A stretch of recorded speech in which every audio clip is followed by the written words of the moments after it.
Welcome again. This is our next video. This particular video focuses on the language study.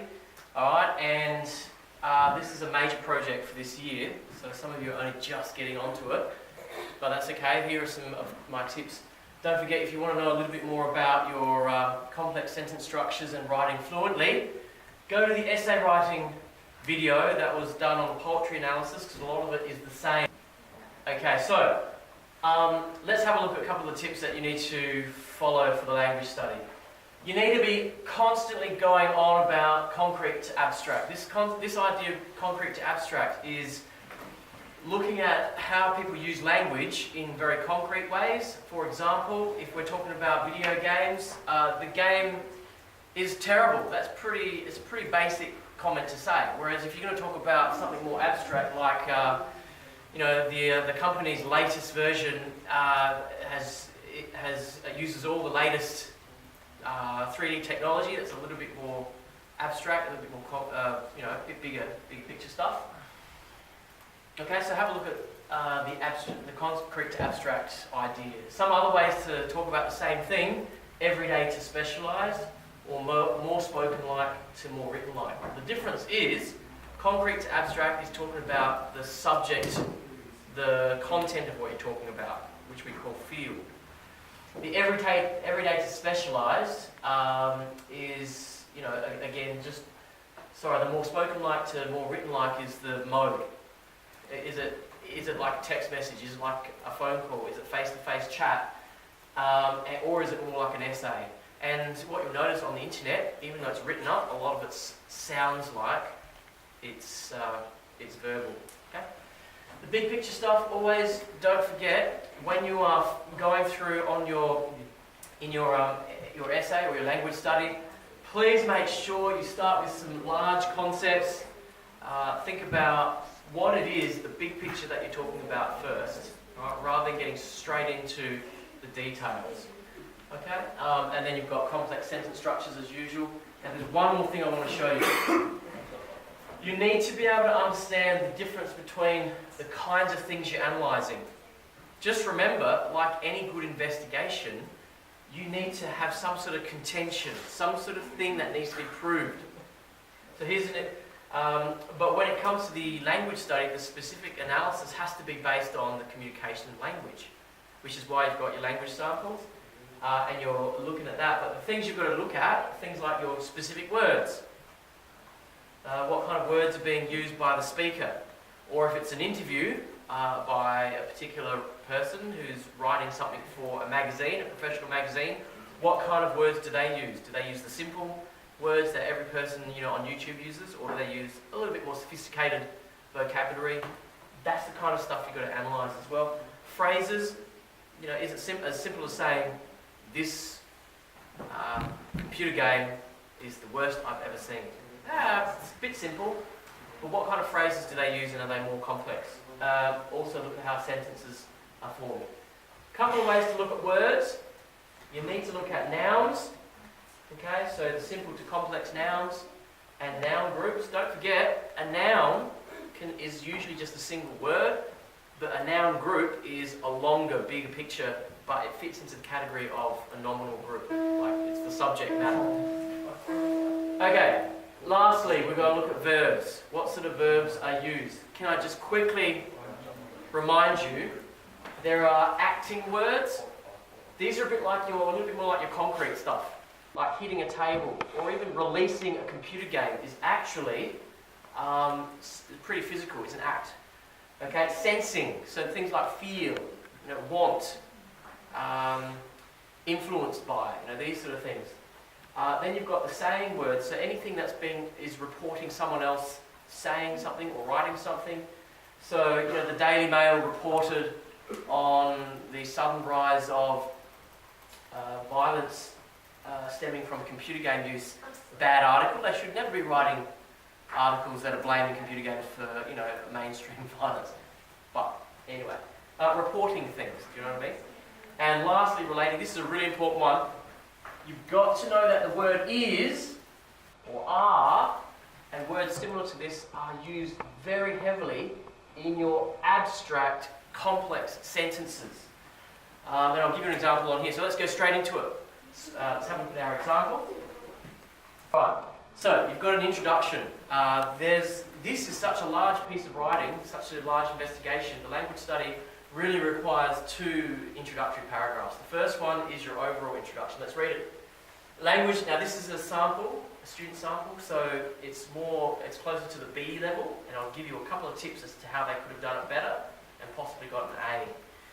Language study, Battlefield 3 reviews. So we're just analysing the language of reviewing, which is actually partly based on an article that you've come across regarding the language reviews, but I won't go there yet. So language exists in a context. Alright, one may think that the different types of languages refers to languages as in English or Japanese. For this student, I guess that's the immediate thing they thought of. That is true. However, language also relates to a way to communicate effectively to people that speak the same language. Now he's quoted here, you should really use your bracket system after referencing. They've used footnoting, but whether they get penalised for that or not, I'll leave that in for now. Written, oral and body language are important tools for sharing ideas, feelings and commitments. Your group is made up of people who share a common interest and commitment, and yet perhaps see things from a variety of perspectives. Alright? So you can do your searches, you can use the resources I've given you to find some really interesting things that you can quote to support your argument. In this context of the online world of computer gaming, the way that people communicate and the language they use differs from other groups that still use the same language, yet it is the perspective and the common interest shared. We make language choices. Very good word to use. Start talking about language choices. Think about the context of your language samples. Okay? That's that whole thing about language exists in a context. If you start your language study with that line, that's totally fine. Okay? I want everyone to maybe perhaps try that. Alright, we make language choices every time we communicate, depending on who the language user is. Right? And to whom they are communicating. The different choices are made. So in the context of online gaming, there is a range of spoken and written texts. Okay, so what we started to see here is started to talk about the big picture idea of language itself, that language exists in a context. You're talking about language groups, language users, okay, and the shared experience. All right. Now the word users appears here somewhere as well, but for the language user. These are all kind of keywords you want to use. That's what language study is about, isn't it? All right. Think about your language study and the topic you've chosen. Who are the users and what context? In which context do they exist, and what are the language choices they use? When we say language choices, we don't actually mean that every time they say something, they're actually computing in their mind, oh, this is the way I've got to say it.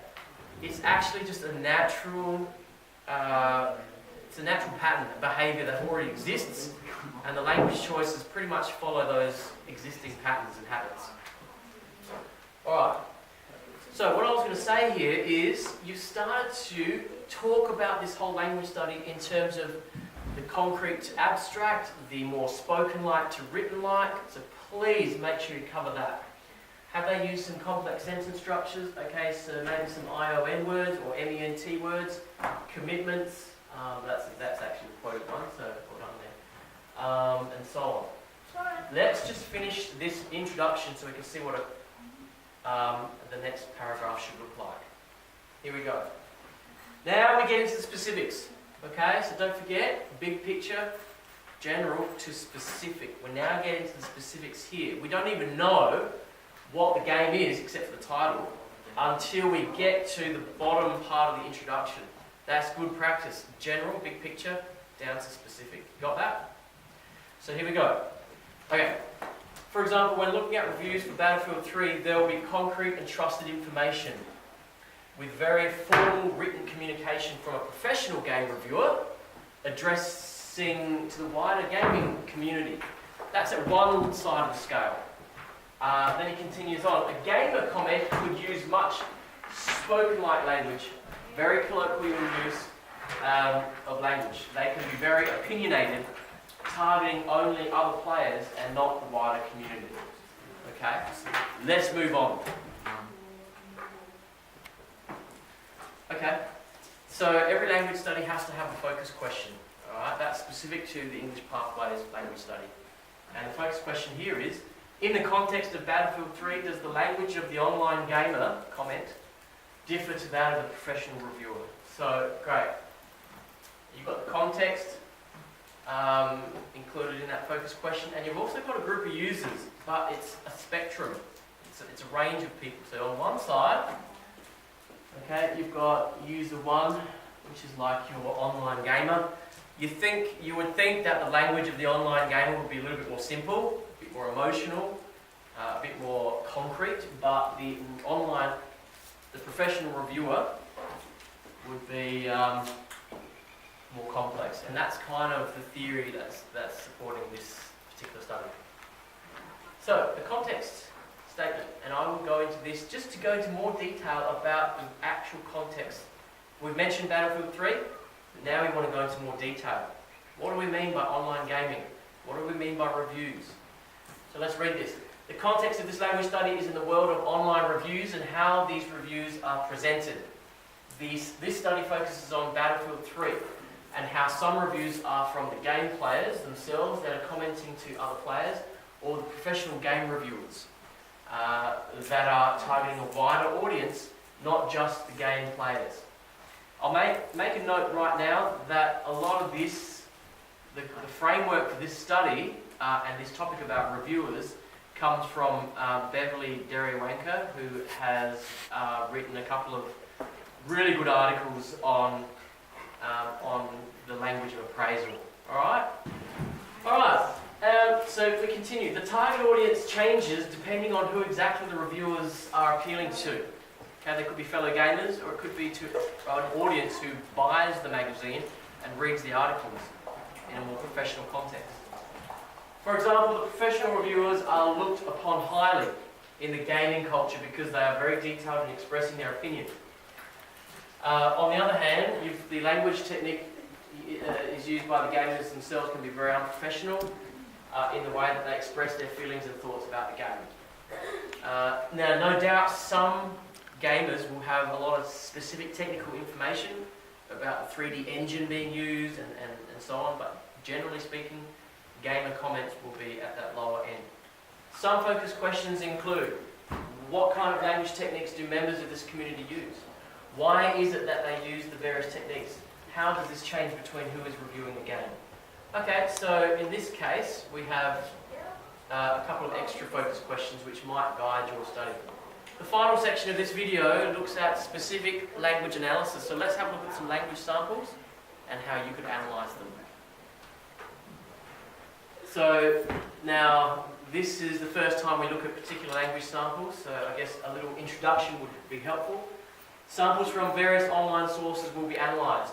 These samples are professional reviews and website user reviews.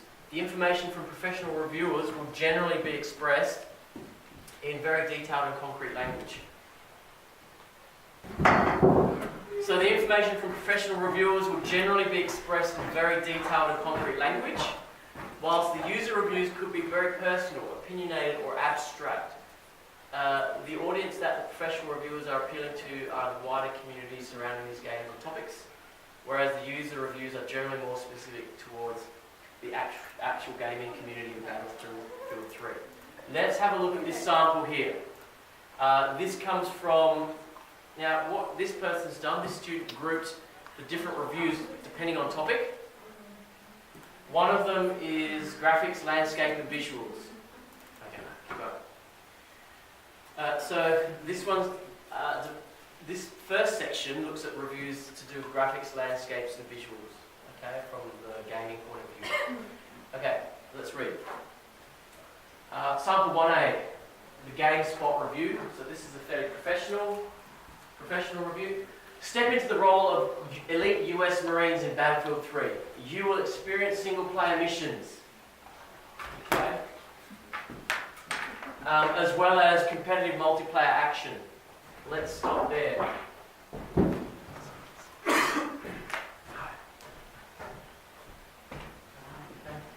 in diverse locations around the world. You will get to experience fighting on claustrophobic streets, metropolitan downtowns, and vehicle-friendly landscapes in the US, Europe, and the Middle East. This version of Battlefield, check this out, this is exactly what I'm talking about with the is. Okay? Is powered by a new innovative technology called Frostbite 2, which delivers superior visual quality, a grand scale, massive destruction, lifelike character animations, and dynamic audio. Now, let's stop there and pause for a moment. Already you've got, if you have a look over here again, I'll just bring you back to this. We have to analyse words. We have to analyse the nouns, but not only that, the noun groups. Notice that we're going from simple to complex. This is a professional review, so a lot of that will be on the more abstract, more complex, larger frameworks. Have a look at this. If you look at single player mission, that's 2 to 3 words. Lifelike character animations, that's 2 to 3 words. He could have just said, used one simple word there, but that's what makes this more complex, because it's got longer noun descriptions. Another one here is the competitive multiplayer action. Yeah, I know that action is the noun, and these are adjectives or extra class descriptions, like lifelike character animations. Okay, lifelike is probably your adjective. Character animations, character is probably your class description, and then you've got animations. But all together, put together, they become fairly long noun groups. Okay. So, not only that, we have the is here, and this is what I'm talking about with the is.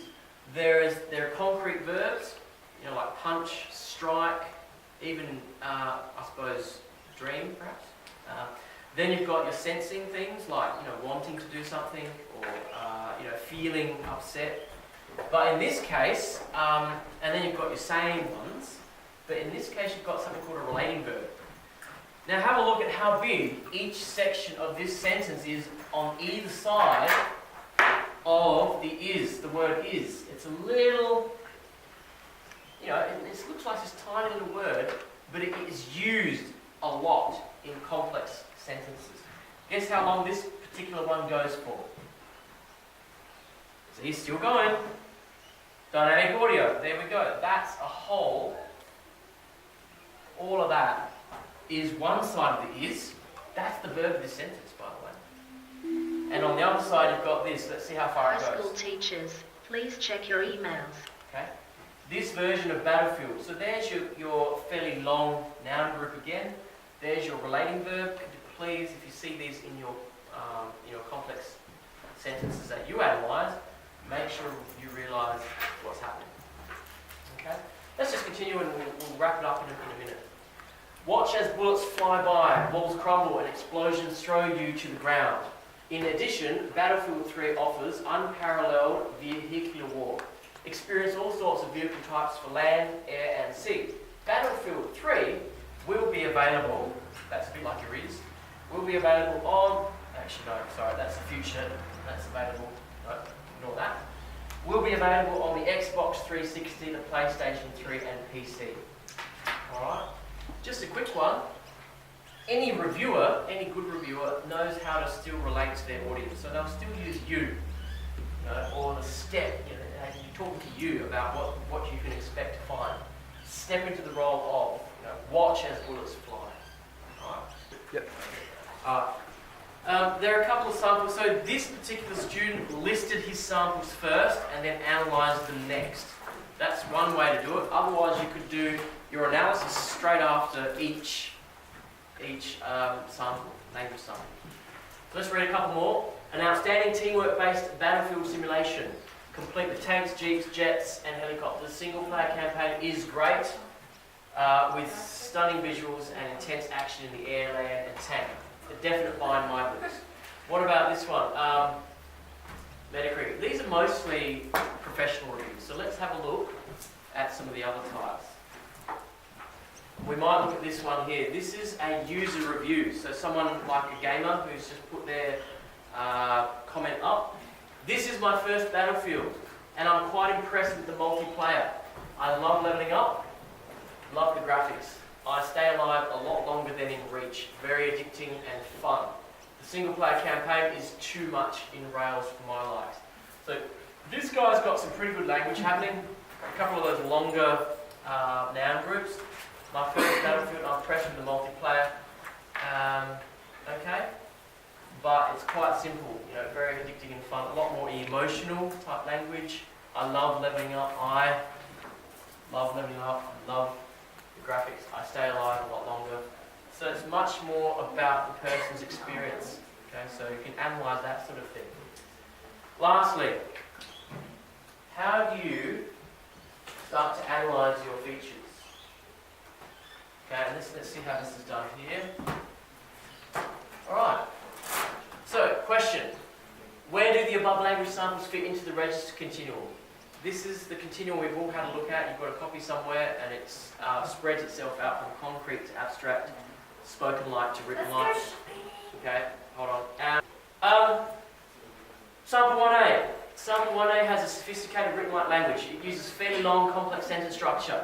Okay, so he's analysing the language. For example, the sentence, this version of Battlefield is powered by a new innovative technology called Frostbite, la-di-da-da-da. Quotes that, uses, and then analyses aspects of the language. Uses the word which to accomplish this. And the relational process is. The reason why this student has used the word relational process instead of relational verb is because in functional grammar we talk about verbs as processes. Okay? So saying things, feeling things, doing things, and using the relational verb, they're all processes. So he's used the word relational process, but it's the same thing as saying verb. Okay? Which is the verb to be, or I think we call that the infinitive. Some of the words it uses are diverse locations, innovative technology, etc. These are all quite technical. Alright? It then analyses some of the other ones. For example, sample 1C has very spoken-like languages. It uses short sentences and is very personal. The writer himself involves himself through the use of I. It is very linked to their opinion with concrete information. For example, so you have to give your examples. This is my first Battlefield and I'm quite impressed, and it just quotes some of that. Alright, your analysis needs to be, this is how I would get an A for this sort of activity. You need to analyse both the concrete, simplistic stuff as well as the big picture abstract